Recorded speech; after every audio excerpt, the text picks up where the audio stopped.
அன்புமணி ராமதாஸ் பாசிங்ல போறாரு நம்ம கட்சி அப்படின்னா நீங்க என்ன சொல்ல வரீங்க? அனைவருக்கும் வணக்கம். நம்ம தமிழ்நாட்டுல நிறைய வகையான மாடுகள் இருக்கு. காங்கையன் காளையா இருக்கலாம், அல்லது தேனி மலை மாடா இருக்கலாம், அல்லது நாட்டு மாடுகள் குட்டை வகைகளா இருக்கலாம். இப்படி பல்வேறு வகை மாடுகள் இருக்கு. அதுல முக்கியமான ஒரு மாடுனா உம்பளச்சேரி நாட்டு மாடு. அந்த உம்பளச்சேரி மாடுகள் இன்னைக்கு அழியும் நிலையில் இருக்கு. அந்த மாடு அழியக்கூடாது, அந்த மாட்டோட எண்ணிக்கை அதிகமாகணும் அப்படின்னு நீங்க நினைச்சீங்கன்னா யூடியூப்ல பேசு தமிழா பேசுன்னு ஒரு சேனல் இருக்கு. அந்த சேனல்ல சர்ச் பண்ணுங்க. சர்ச் பண்ணி வீடியோக்குள்ள போய் வீடியோவோட டிஸ்கிரிப்ஷன்ல பாத்தீங்கன்னா ரேசர் பே அப்படின்னு ஒரு லிங்க் இருக்கும். அந்த லிங்கை கிளிக் பண்ணி உங்களால் முடிஞ்ச தொகை, நல்லா பெரிய தொகையா போடுங்க. அப்பதான் இந்த உம்பளச்சேரி மாடுகளை நம்ம பாதுகாக்க முடியும். ஏன்னா உம்பளச்சேரி மாடுகள்ங்கிறது ஒரு சாதாரண மாடு கிடையாது. ஜல்லிக்கட்டுக்கும் பயன்படுத்தலாம், நல்லா ஆரோக்கியமான பாலை தரக்கூடிய மாடாவும் அதை பயன்படுத்தலாம், அல்லது வெயிட்டை இழுத்துட்டு போகக்கூடிய மாடாவும் பயன்படுத்தலாம். எல்லாத்துக்கும் பயன்படுத்தக்கூடிய ஒரு மல்டி யூசேஜ்னு சொல்லலாம். அந்த மாடை எல்லாத்துக்கும் பயன்படுத்தலாம். அப்படிப்பட்ட ஒரு மாடு அழியும் நிலையில் இருக்கு. அந்த மாட்டை அழிய விடாம பாதுகாக்கணும் அப்படின்னு சொல்லி நம்ம ராஜவேல் நாகராஜன் என்கிற சங்கி முயற்சி எடுத்ததா சொல்லப்படுது. வீடியோலாம் நல்லா பேசியிருக்காரு. இந்த மாட்டை நான் மீட்டெடுக்க போறேன் அப்படின்னு சொல்லிட்டு நிறைய நபர்கள்ட்ட ஏதோ கறந்துக்கிட்டு கடைசியில மாட்டையும் மீட்டெடுக்கல, ஒன்றும் மீட்டெடுக்கல. அவர் சேனலை நல்லா வளர்த்துக்கிட்டு அப்படியே போயிட்டு வேலையை காட்ட ஆரம்பிச்சிட்டாப்புல. இதுதான் மக்களே நடந்தது. சமீபத்துல இந்த உம்பளச்சேரி என்ன பண்ணிருக்கு அப்படின்னா, நம்ம அண்ணன் சீமான் அவர்களை லைட்டா இப்படி சொரிஞ்சு விட்டு போயிருக்காப்புல. அண்ணன் சீமான் அவர்கள் விக்கிரவாண்டி தொகுதிக்கான இடைத்தேர்தலில் பிரச்சாரம் பண்ணிக்கிட்டு இருக்கும்போது, மேடையில பேசிக்கிட்டு இருக்கும்போது, அன்புமணி ராமதாஸ் அவர்களுடைய கார் குறுக்க போகும், ரோட்ல போகும். அப்ப அண்ணன் சீமான் அவர்கள் அன்புமணி ராமதாஸ் அவர்களுக்கு வணக்கம் சொல்லிட்டு நம்ம கட்சி தான் வழி விடுங்க அப்படிங்கிற மாதிரி சொன்னாரு. உடனே இந்த உம்பளச்சேரி என்ன சொல்லுதுன்னா, சீமான் ஒரு ஸ்ட்ராட்டஜியை கையில் எடுத்துக்கிட்டாரு. திருமாவளவனை விமர்சிக்க மாட்டாராம், ஐயா ராமதாஸ், சின்னையா பெரியய்யா யாரையும் விமர்சிக்க மாட்டாராம். இதெல்லாம் எதனால பண்றாரு அப்படின்னா, பார்க்குற மக்கள் என்ன நினைப்பாங்க அப்படின்னா, பரவாயில்லப்பா பையாவெல்லாம் மதிக்கிறாரு அப்படின்னு சொல்லி மக்கள் அப்படி பார்த்து ஓட்டு போட்டுருவாங்க. பார்க்கக்கூடியவர்களுக்கு சரி ஒரு வாய்ப்பு கொடுப்போமே இவங்களுக்கு அப்படின்னு தோணும். அப்படிங்கிற ஒரு ஸ்ட்ராட்டஜியை இவர் கையில் எடுக்கிறாரு. அதனால தான் இவர் இப்படி பேசுறாரு. ஏன் நம்ம ஐயா சின்னையா பெரியய்யா தானே நிற்கிறாங்க, விட்டு கொடுத்துட்டு போயிடலாம்ல. இந்த சமூகத்துக்கு பாட்டாளி மக்கள் கட்சி தான் பாதுகாப்பு, இந்த சமூகத்துக்கு ஏதாவது பிரச்சனைனா பாட்டாளி மக்கள் கட்சி தான் நிற்கும். அதனால விட்டுட்டு நீங்க தேர்தலை புறக்கணிச்சுட்டு போயிடலாம்ல, எதுக்காக நீங்க நிக்கிறீங்க அப்படிங்கிற மாதிரி அண்ணன் சீமான் அவர்களை லைட்டா சுரண்டி பார்த்துருக்காப்புல. இந்த சுரண்டலுக்கு நம்ம பதில் கொடுத்தே ஆகணும். தனி மனித விமர்சனம் என்பது வேற, அரசியல் என்பது வேற. அவங்களும் ஒரு நல்ல நோக்கத்துக்காக போராடக்கூடிய ஒரு கட்சியாக தான் பாட்டாளி மக்கள் கட்சி இருக்காங்க. நம்மளுடைய எதிரி என்பது திமுக தான், இந்த திராவிட முன்னேற்ற கழகம் தான், அதுதான் நம்ம எதிரியா கருதணும் அப்படின்னு சொல்லிட்டு களத்தில் நிற்கக்கூடிய ஒரு கட்சி நாம் தமிழர் கட்சி. இந்த உம்பளச்சேரிக்கு சொல்லிக்கிறேன். இந்த உம்பளச்சேரியை பொறுத்தளவுக்கு அது பணம் சம்பாதிக்கிறது தான் அதோட நோக்கம், வேற ஒரு இளவும் கிடையாது. யூடியூப்ல வர வருமானம் பத்தாதான் கீழே தெரியிற லிங்க்ல ரேசர் பேவை பயன்படுத்தி அதுல பணம் வேற இருக்கு போட்டோம்னுமா. ஏன் உம்பளச்சேரி மாட்டை காப்பாத்தவா? பணம் சம்பாதிக்க வேண்டியதுதான் மக்களே, அது வேணாம்னு சொல்லலை. எல்லாருக்கும் பண தேவை இருக்கு, பொருளாதார தேவை இருக்கு. ஆனா பணம் மட்டுமே குறிக்கோளா வச்சுக்கிட்டு மக்களுக்கு எதிராக மாத்தி பேசுறது. இப்ப உம்பளச்சேரி விஷயத்துல உம்பளச்சேரி மாடுகளை நான் மீட்க போறேன் அப்படின்னு சொல்லி அந்த விஷயத்த கையில் எடுத்ததுக்கு காரணம் அதுல ஒரு பணம் சம்பாதிக்கணும் அப்படிங்கிறதுக்காக தான். இன்னைக்கு அவரு சங்கியாக மாதிரி பாஜகவுக்கு ஆதரவாக பேசிக்கிட்டு இருக்காரு. அதுக்கு காரணமும் பணம் சம்பாதிக்கிற நோக்கம் தான். கொஞ்ச நாளைக்கு முன்னாடி நாம் தமிழர் கட்சிக்கு ஆதரவாக பேசிக்கிட்டு இருந்த நபர் தான் இந்த ராஜவேல் நாகராஜன் என்கிற சங்கி. எதுக்காக நாம் தமிழர் கட்சிக்கு ஆதரவா பேசினாரு? நாம் தமிழர் கட்சிக்கு ஆதரவா பேசினாதான் இளைஞர்கள்லாம் அதிகப்படியான நபர்கள் சப்ஸ்கிரைப் பண்ணுவாங்க அப்படிங்கிற நோக்கத்துல நாம் தமிழர் கட்சிக்கு ஆதரவா பேசிட்டு கொஞ்சம் வளர்ந்ததுக்கு அப்புறம் அப்படியே அந்த பக்கம் போயிட்டாரு. அப்ப எல்லாத்தையும் சுத்தி வளைச்சு பார்க்கும்போது இவருடைய முதன்மையான நோக்கம் என்னவா இருக்குன்னா, பணம் சம்பாதிக்கணும், மக்களை ஏமாத்தணும். இதுவே இவருடைய முதன்மையான நோக்கமா இருக்கு.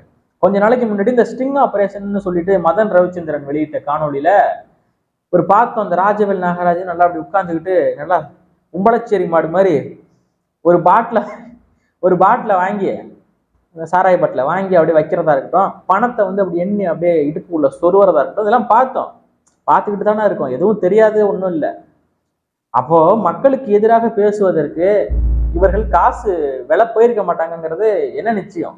என்னைக்கா இருந்தாலும் இவங்க ஸ்டிங் ஆபரேஷன்ல பார்த்தோம். இன்னும் பல பேர்கிட்ட பார்க்காம எத்தனை பேர்கிட்ட காசு வாங்கியிருக்காரோ யாரு கண்டா? அப்படிப்பட்ட நபர்கள் தான் இந்த நபர்கள்லாம். இவர்களுக்கு இந்த ரேசர் பே மூலியமா லிங்க்ல பே பண்ணிவிடாதீங்க, ₹1 கூட போட்டுறாதீங்க. ஏன் யூடியூப்ல வர காசு உங்களுக்கு பத்தாதா? அண்ணன் சீமான் அவர்களை பத்தி பேசுவதற்கு முதல்ல இந்த ராஜவேல் நாகராஜனுக்கு என்ன தகுதி இருக்கு? அரசியல் ரீதியா விமர்சனம் பண்றதா இருந்தா விமர்சனம் பண்ணுங்க. அண்ணன் வந்து மேடையில நின்றுக்கிட்டு இது நம்ம கட்சி தான் அப்படின்னு சொல்லி பாமகவை பத்தி சொல்லிட்டாரு.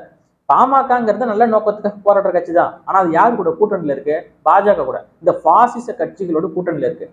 இடஒதுக்கீடை பத்தி பேசுறீங்க, சமூகத்துக்கு அவங்க தான் ஏதாவது பிரச்சனை வருவாங்கங்கிறீங்க. சமூகம் இன்னைக்கு வந்து ஒரு பின்தங்கிய நிலையில இருந்து கொஞ்சம் முன்னேறி வந்திருக்காங்க. இடஒதுக்கீடு வந்து எம்பிசிங்கிற மொத்த பிரிவுக்கும் சேர்த்து தான் 20 விழுக்காடு வாங்கி கொடுத்துருக்காங்க. தனியா வந்து 10.5%. இன்னைக்கு மத்தியில் வந்து பாஜக தான் ஆட்சியில இருக்கு. கேட்டு வாங்கி தர முடியுமா? முடியவே முடியாது. பிராமணர்களுக்கு 10, அவங்களுக்கு 10ங்கிறது அப்படியே இருக்கும். எந்த ஒரு எண்ணிக்கையின் அடிப்படையில இருக்கிறது. அவங்க நீதிமன்றத்துக்கு போனாலும் ரத்து பண்ண முடியாது. ஆனா வன்னியர் சமுதாயத்துக்கு கொடுத்த 10.5% இடஒதுக்கீடு ரத்தாயிடுச்சு. காரணம் என்ன சொல்றாங்க? எதன் அடிப்படையில கொடுத்தீங்க? எதன் அடிப்படையிலப்பா கொடுத்தீங்கன்னா அவங்க ஒரு நீதிமன்றத்துல கேட்கும்போது ஒரு பதிலும் கிடையாது. என்ன நீங்களா இத்தனை விழுக்காடு இருக்காங்களா, நீங்களா எப்படி உங்க இஷ்டத்துக்கு கொடுப்பீங்க அப்படின்னு சொல்லி ரத்து பண்ணி விட்டாங்க. அப்போ குடிவாரி கணக்கெடுப்பு எடுக்கணும். இந்த குடிவாரி கணக்கெடுப்புக்கான நோக்கம், இந்த பாஜகவோட நிலைப்பாடு என்ன? இந்த குடிவாரி கணக்கெடுப்பு விஷயத்துல பாஜக எடுக்குமா? எடுத்தாங்கன்னா மாட்டிப்பாங்க. பங்கு மாட்டிக்கிட்ட பங்கு அப்படிங்கிற மாதிரி எவனா அந்த மைனாரிட்டியா இருக்கணும் அவெல்லாம் மாட்டிப்பான். திராவிடர்கள் எடுப்பாங்கன்னு நினைக்கிறீங்களா?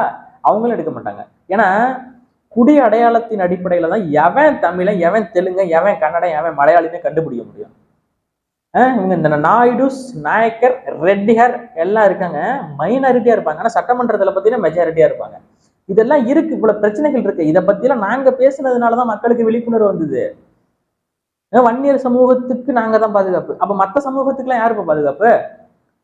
வட மாவட்டங்கள்ல பறையர் சமூகமும் பெரும்பான்மையா இருக்காங்க, வன்னியர் சமூகமும் பெரும்பான்மையா இருக்காங்க. பறையர் சமூகத்துக்கு அண்ணன் திரும்ப பாதுகாக்கிற மாதிரி தெரியல.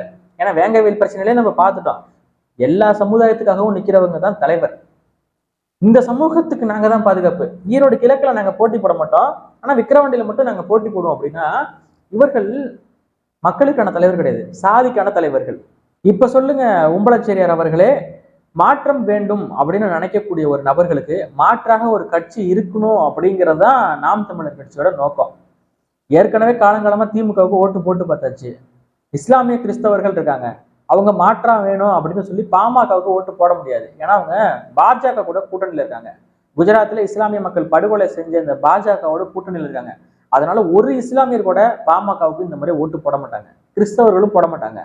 பாட்டாளி மக்கள் கட்சியில் பொறுப்பில் இருக்கக்கூடிய இஸ்லாமியராக இருந்தாலும் கூட அவங்க பாமகவுக்கு ஓட்டு போட மாட்டாங்க.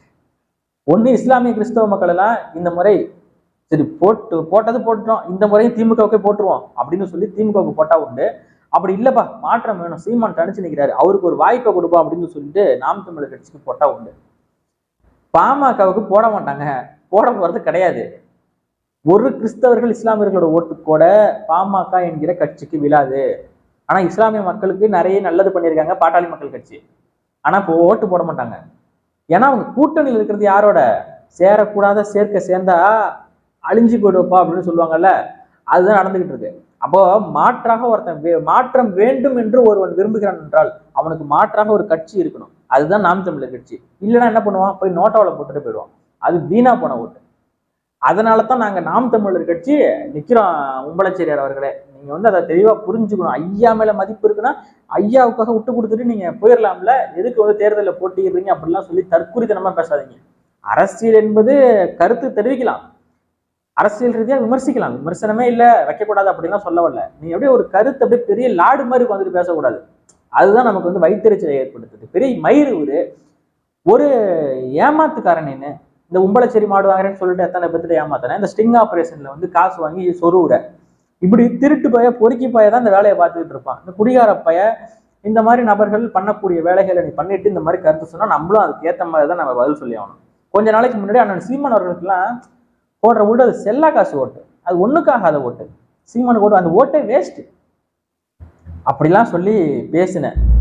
ஆனா நாம் தமிழர் கட்சி இளைஞர்களால தான் நீ வந்து வளர்ந்துருக்க, இன்னைக்கு உன் சேனல் வளர்ந்துருக்கு. அதுக்கெல்லாம் காரணம் வந்து நாம் தமிழர் கட்சி இளைஞர்கள் அதுல ஒரு பங்கு இருக்காங்க. அப்புறம் வளர்ந்து வந்துட்டு நீ இப்படி பேசினா அப்புறம் இதெல்லாம் நல்லா இல்ல. உம்பளச்சேரியார் அவர்களே, பார்த்து பக்குவமா பேசிக்கோங்க, பல்லு படாம பேசிக்கோங்க. ஏன்னா நீங்க பணம் சம்பாதிக்கணுங்கிறதா உங்களோட நோக்கம். மற்றபடி எல்லாருடைய ஆதரவும் உங்களுக்கு இருந்தால் தான் பணம் வரும், சரியா? அதனால வந்து பல்லு படாம பேசிக்கோங்க, அவ்வளவுதான் நான் சொல்ல முடியும். நன்றி, வணக்கம்.